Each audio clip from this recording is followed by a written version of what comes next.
Hello everyone, Mr. Qureshi here. I'm just going to do a short video for one of the aspects of our online learning, our homework, which parents have been asking about, which we really need to have a little bit of a push on because we see a massive benefit of using Reading Plus as a tool to improve fluency and comprehension.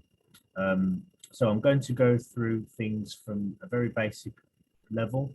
I know many children have been doing this very well at home, and this is just to give parents a little bit of information about what it is and how to access it. So I'll share my screen and I can walk you through the steps in terms of finding the program and helping your children access it at home. So on any search engine, you type in Reading Plus. So you have to make sure you go into the student login. The educator one is for teachers.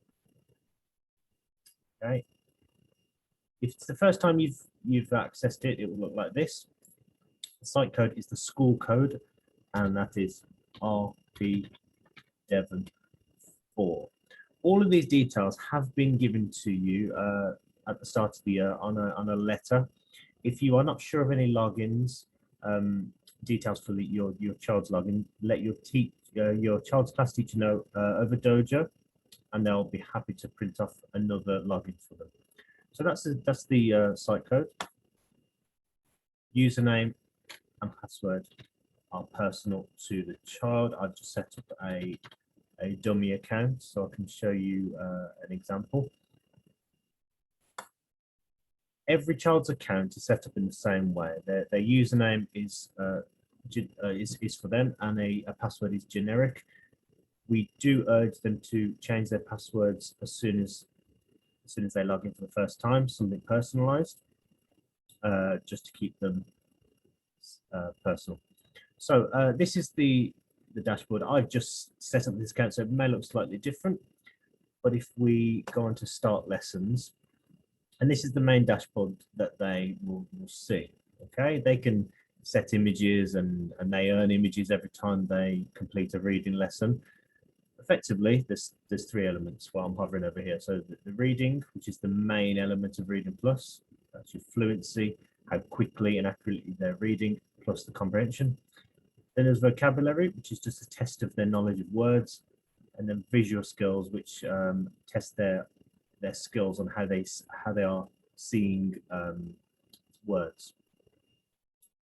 So I'll go through the three elements. So every week we expect children to read 5 texts with the comprehension questions.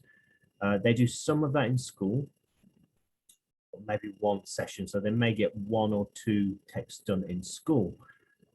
We expect them to do at least 5 lessons where they're achieving a success rate of 80%, which is the minimum success rate.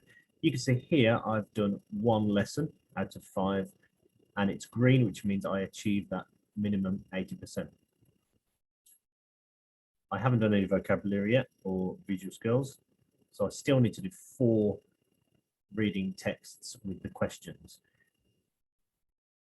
Here you can see I've got 3 days and 13 hours to complete my assignments because it resets every Sunday night. So after Sunday, it's a new week. So every Monday morning they'll come to school and they've got 5 more to do by the end of that Sunday. So if I click on reading, it will show me lots and lots of text I could choose from. I can filter these by type of text, type of book. There's non-fiction, there's fiction, there's various types of stories, there's text to interest all readers. In school, every child has done an assessment to pitch them at the correct level for their reading ability. So I've managed to get mine up to a level F, and I'll talk about levels shortly. But whatever level they're on, they need to work through the text. So they won't have to reread any texts, and all of them are very interesting, very engaging, and they would personal choice for what they choose here. So they can skim through and choose a text they like. Lots of topical texts, things they may be doing in school as well. And then this part of it is reading the text. What's really important here is that they read at their actual rate. They have to read it properly. Sometimes they see the image like this, the text like this, and sometimes they see a guided window, which is where they see one word at a time and it moves through the sentence. Okay, whichever one they're looking at, and it varies by text to text based on the computer program, they need to read at their actual rate. If they are reading too quickly, or the program thinks they're reading too quickly, it will put them on hold and their teacher will have to release them after a conversation. So it's set up very, very well that they should be reading at a comfortable rate, not too quick, not too slow, for them to be able to answer the questions accurately when they get to that point. Okay, I'm not going to go through this because it's quite a long text. Once they come to the end of that text, they'll answer some questions. If they get more than 8 correct, they will get a green tick. If you ever see that all of this is complete and their children can't do any more than 5, it means they need to do one of their vocabulary sessions, and that's just 1 a week minimum. We expect them to do 5 lessons at green. So if they're getting less than 80%, we expect them to keep having another go. And as I said, the lessons are pitched at their level, and they should do 1 vocabulary. And whenever the visual skills comes up, they can do that as well. So if I just talk about levels very quickly, like I said, they can choose their text based on their level. At the end of year 6, we expect them to have finished level E. As a rough guide, if they're achieving level E by the end of year 6, they're on track with where they should be in terms of age-related expectations. In year 5, they should be finishing level D. In year 4, they should be completing level C. And in year 3, they should be completing level B. Many children start off on quite a low level because some elements of their reading are slightly lower than others. So it starts them off maybe on level A, and there is a pre-A as well. But that's fine. They will quickly move through the levels. They just have to put a little bit more effort in at the start. The initial texts are quite short as well, so they won't find that too tricky. So that's what they're aiming for. When they answer their questions, there's something called rereads, which gives them a bit of the text again, and we encourage them to use that. It gives them a higher chance of getting the questions correct. We really encourage the use of this program. Okay.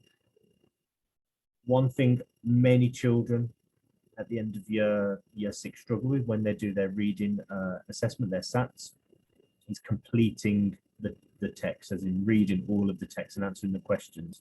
This will build up their stamina, their resilience to reading, and their fluency. It quickens that up. So we really encourage as much use as possible. As I said, if they can do 5 lessons minimum a week, probably no more than 10. We don't want them to do too much and be worn out.